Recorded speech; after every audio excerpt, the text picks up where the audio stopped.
Several things went wrong in the round 1 battle between Andy Anderson and Tori Pudwill that shed light on areas where the Barracks can significantly improve their flat ground tournament. First of all, Eric Bragg is annoying. Dude is the loudest guy in the room, thinks Shrimp Daddy's humor is funny, and commandeered the battle instead of letting the refs do their quote-unquote job.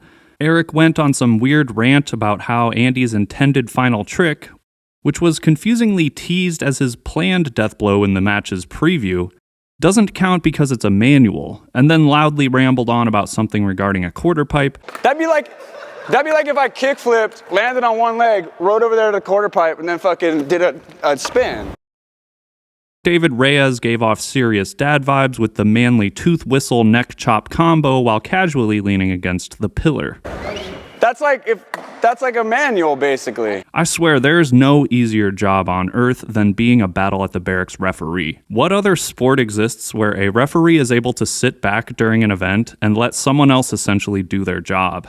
Zach understandably shouldn't really be reffing at all, considering he's a fellow Powell team rider with Andy, and B, is in the actual tournament. And so is David Reyes, for that matter, so it kind of makes sense that Bragg is commandeering the referee duties when you consider Zach and David's affiliation with the event, but what's the point of muddling the scene with extra refs that shouldn't even be in that position in the first place? Bragg didn't allow Andy's wet spot, and what happens next is Anderson proceeds to land a traditionally accepted, yet still pretty ridiculous front foot impossible. Front foot impossibles are 60% offensively successful and 14% defensively successful, with Mike Mo being the only skater in the tournament's history to defend successfully, back in Season 3 against Peter Raymondetta. So Tori unsurprisingly misses a front foot impossible, and the game is over in 24 turns, putting their battle in a 4-way tie as the 7th shortest battle ever at the Barracks. Andy being able to pick a different trick as his death blow after the wet stop is only excusable because he was bamboozled by Bragg and the refs when they banned his planned letter E maneuver. But in other circumstances, you'd think that if your trick is not allowed, your turn would be forfeited, giving Tori a chance to finally set a trick on offense, and likely giving us a much more exciting battle. Since we're talking about an early round 1 match, there's more room to bend the rules, I guess, but after seeing Seva skunked by Jamie and now Tori skunked by Andy, this really opens up the conversation about implementing a better 2 out of 3 system to improve the quality of the battles.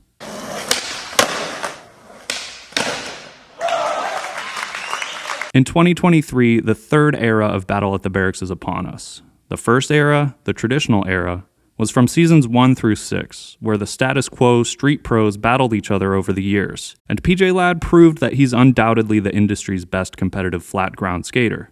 The second era, the Joe's era, began in season 7 and proceeded through 11, where unknown dudes like Cody and Seva became household names in the tournament. The third era, the Specialist era, started in season 12, when Jamie plowed his way through the bracket all the way to the championship title. Jamie separates himself from the Joes like Cody and Seva because almost 100% of his focus on skating is in flat ground. The level of dedication to progressing how we look and think about flat ground tricks is best represented by Jamie, without a doubt, and Mullen-inspired skate rats like Andy Anderson, who are maintaining offensive control in a game of skate and winning their match, suggest that the logical next step in Battle at the Barracks is to seriously consider finding skaters that will be able to contend with Griffin, like Ellis Frost, Alex DeCuna, and Jeff DeChes. At the same time, a best 2 out of 3 games format can be implemented, where the loser of the first match gets a chance to start the second match. If the winner of the first game manages to win the second game, even after the previous loser starts the game, there's less controversy over who is truly better. In the event of a tie, where the loser of the first game ends up winning the second game, the third battle starts with another Rochambeau, and whoever wins game 3 is the undisputed winner. Chris, that's you! I can only do it switch. Nobody has a front foot toss. Hey, we'll take switch in this case. The benefits of a 3-game format per battle is a win-win for everyone involved with the tournament for 3 key reasons: no rule changes and more flat ground footage for the viewers. Both skaters get an equal chance to show their skills. More content translates to higher probability of the Barracks getting more views, which means more ad revenue. Tori and Seva are very good at flat ground, and since flat ground specialists like Andy and Jamie aren't going to risk losing offensive control, only a fraction of the true Pudwill and Krutkov were on display, and everyone knows it. Is it really more exciting to watch a tournament with short, zero-turnover skunk battles than it is to watch intense back-and-forth matches that leave both competitors drenched in blood, sweat, and tears? At the end of the day, this flat ground tournament is structured in the spirit of show business, meaning whoever gets the most buzz in skateboarding gets invited to compete. And views in the first 24 hours after Andy and Tori's battle suggest maybe it is more entertaining to watch Bragg berate Andy's uniqueness than it is to have a more objective system of measuring flat ground skills. TJ Rogers was pulling his pants up more than he was landing tricks after the most roided out Rochambeau in Battle at the Barracks history. 3 or 1, 2, 3, and then go? Yeah. Okay, here. All right, let's go. One, bow, bow! Bow, bow, bow!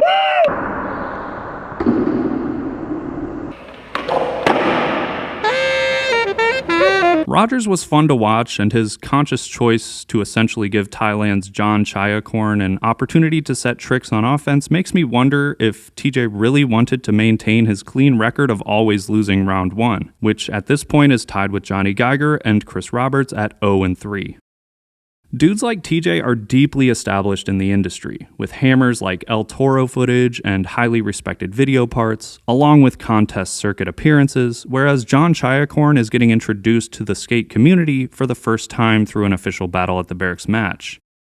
John might have been Season 13's first skater to miss a kickflip, but he's also one of only 3 skaters so far to land a trick that has never been defended, via the late pressure flip that ultimately took TJ out of the tournament.